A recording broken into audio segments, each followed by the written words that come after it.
पांचवां एससीओ शिखर सम्मेलन 2022 समरकंद में एससीओ शिखर सम्मेलन में भाग लेने के लिए प्रधानमंत्री मोदी यह इतना महत्वपूर्ण क्यों है? क्या हो रहा है? प्रधानमंत्री नरेंद्र मोदी शंघाई सहयोग संगठन एससीओ शिखर सम्मेलन में भाग लेने के लिए 15 से 16 सितंबर को उज्बेकिस्तान में होंगे। बीजिंग मुख्यालय वाला एससीओ 8 सदस्यीय आर्थिक और सुरक्षा ब्लॉक है जिसमें चीन, रूस, Kazakhstan, Kyrgyzstan, Tajikistan, Uzbekistan, Bharat और पाकिस्तान शामिल हैं। चीनी राष्ट्रपति शी जिनपिंग, रूसी राष्ट्रपति पुतिन और पाकिस्तान के प्रधानमंत्री शहबाज शरीफ के साथ द्विपक्षीय बैठकों की संभावना के लिए 2019 के बाद से पहले व्यक्तिगत रूप से एससीओ शिखर सम्मेलन में भाग लेने वाले नेताओं के बीच बारीकी से देखा जाएगा। 2020 मास्को शिखर सम्मेलन वस्तुतः कोविड-19 महामारी के कारण आयोजित किया गया था, जबकि दुशांबे में 2021 शिखर सम्मेलन हाइब्रिड मोड में आयोजित किया गया था। 2017 में सदस्य बनने के बाद से यह भारत का शिखर सम्मेलन होगा। पुतिन से मुलाकात इस सप्ताह उज्बेकिस्तान में एससीओ शिखर सम्मेलन से इतर पीएम मोदी के व्लादिमीर पुतिन से मिलने की उम्मीद है। क्रेमलिन ने कहा कि दोनों नेता रणनीतिक स्थिरता, एशिया प्रशांत क्षेत्र की स्थिति और संयुक्त राष्ट्र और G20 के भीतर द्विपक्षीय सहयोग के मुद्दों पर चर्चा करेंगे। मोदी के साथ अंतर्राष्ट्रीय एजेंडे पर भी बातचीत होगी। पक्ष रणनीतिक स्थिरता के मुद्दों, एशिया प्रशांत क्षेत्र की स्थिति और निश्चित रूप से संयुक्त राष्ट्र, G20 और जैसे प्रमुख बहुपक्षीय स्वरूपों के भीतर सहयोग पर चर्चा करेंगे। एससीओ आधिकारिक रूसी समाचार एजेंसी टैस ने राष्ट्रपति के सहयोगी यूरी उशाकोव के हवाले से कहा, भारत ने इस साल फरवरी में शुरू हुए रूस और यूक्रेन के बीच चल रहे युद्ध का पक्ष लेने से इनकार कर दिया है। युद्ध के परिणामस्वरूप रूस पर कई प्रतिबंध लगाने वाले पश्चिम के विवाद के लिए भारत ने रूसी आक्रमण पर संयुक्त राष्ट्र के वोटों से परहेज किया। देश ने इसके बजाय संकट के कूटनीतिक समाधान और हिंसा को समाप्त करने का आह्वान किया है।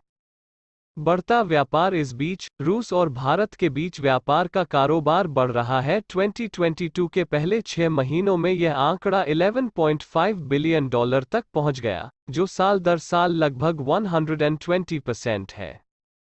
इससे पहले वित्त मंत्री निर्मला सीतारमण ने भी कहा था कि रूसी तेल आयात करना देश की मुद्रास्फीति प्रबंधन रणनीति का हिस्सा था और अन्य देश भी कुछ ऐसा ही कर रहे थे। मैं रूस से इसे कच्चा तेल प्राप्त करने के लिए पीएम के साहस का सम्मान करता हूं क्योंकि वे छूट पर देने को तैयार हैं।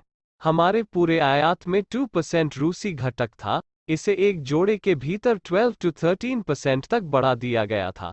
महीनों की, उसने कहा था। उज्बेकिस्तान के साथ द्विपक्षीय बैठक शिखर सम्मेलन के दौरान प्रधानमंत्री की अन्य द्विपक्षीय बैठकें भी होंगी। उज्बेकिस्तान में भारतीय राजदूत मनीष प्रभात ने पहले कहा था कि पीएम मोदी शिखर सम्मेलन में शामिल होंगे और कई नेताओं के साथ द्विपक्षीय बैठक करेंगे। जब हम मध्य एशियाई देशों के साथ बैठक कर रहे होते हैं तो हम कनेक्टिविटी पर चर्चा करते हैं जो भारतीय और मध्य एशियाई देशों के बीच व्यापार, निवेश और अन्य आदान प्रदान को बढ़ावा देगा। जिनपिंग और शरीफ से मुलाकात। पुतिन के अलावा पीएम मोदी के चीनी राष्ट्रपति शी जिनपिंग से भी मिलने की उम्मीद है। हालांकि इस पर कोई आधिकारिक शब्द नहीं था कि मोदी शी या पाकिस्तान के पीएम शरीफ के साथ बैठक करेंगे या नहीं। यह लंबे समय के बाद होगा कि ये सभी नेता शिखर बैठक के लिए व्यक्तिगत रूप से एक ही स्थान पर होंगे। पाकिस्तान के डॉन अखबार ने बुधवार को बताया कि प्रधानमंत्री शरीफ की समरकंद में अपने भारतीय समकक्ष मोदी से मिलने की कोई योजना नहीं है, लेकिन उन्होंने एक संक्षिप्त शिष्टाचार मुलाकात से इनकार नहीं किया। भारत अगले शिखर सम्मेलन की मेजबानी करेगा। भारत भी सितंबर 2023 तक शिखर सम्मेलन के अंत में राष्ट्रपति पद ग्रहण करेगा और अगले साल शिखर सम्मेलन की मेजबानी भी करेगा।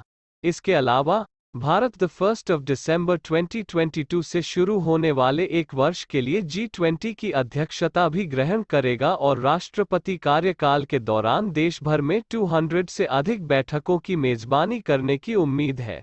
मां ने कहा था, अगला G20 शिखर सम्मेलन द 9th of September और द 10th of September 2023 को नई दिल्ली में होगा।